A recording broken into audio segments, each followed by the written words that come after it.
Hello, I'm Lucy Hoings. Good to have you with us on USA News. Now let's take you back to our top story this hour to China. They have held a massive military parade in Beijing, the biggest ever, unveiling what appears to be a new arsenal of high-tech weapons, celebrating the end of the Second World War in Asia. Our China correspondent Steve McDonald has the latest for us. So the parade is over here, and we are seeing traffic return to the streets of Beijing. It's not as busy as a normal working day yet, but the city's starting to get back to normal, and now it's a time to reflect on what this was all about. Now, naturally, it was a parade to mark the end of World War II in Asia. But the Chinese government has also used it to show off its latest military kit. We've seen jets, helicopters, tanks, armored cars, underwater drones, lasers, intercontinental ballistic missiles. For this reason, some have questioned the event and said, really, should we be worried that this country might start using these weapons as it flexes its muscles on the world stage? Xi Jinping would say, no, you shouldn't be worried because this is actually peace through strength. Well, that's his argument anyway. Then there's the political aspect of this.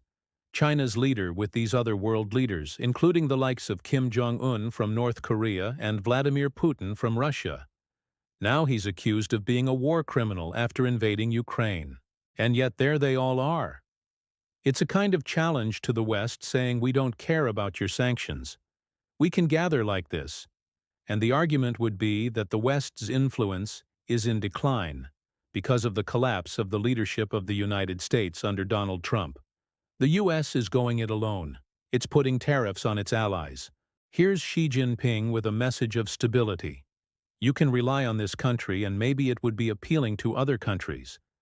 And yet others would say that really what Xi Jinping is doing is offering support to other authoritarian leaders.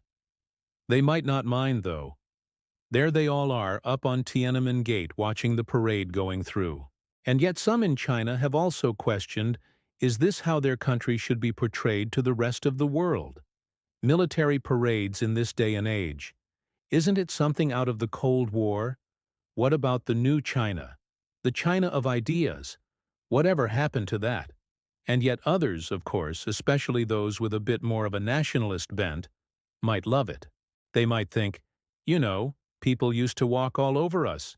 Now China fears no one. And look at all that equipment. Of course, for the Chinese government, if the worst from all of this is that others would fear them, maybe they'd take that because one of the key messages from today is that you can't push China around anymore. Steve McDonald there in Beijing. President Trump, of course, not at the parade. He's made his views clear, though, on social media, talking about how many Americans died in China's quest for victory and glory. Let's have a look at this post on Truth Social where he said, President Xi and the wonderful people of China have a great and lasting day of celebration. But then he ended the post by saying, please give my warmest regards to Vladimir Putin and Kim Jong-un as you conspire against the United States of America. The Kremlin responded saying that Mr. Trump's comments were probably an ironic joke. Let's speak to Naomi Lim now, White House reporter at the Washington Examiner. Lots of different views on what exactly it is President Trump meant in this social media post.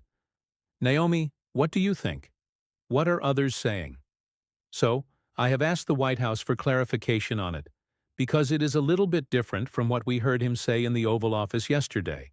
A BBC colleague of yours actually asked him, whether he is worried that China is setting itself up as a sort of, an option, another option in terms of leadership in the world.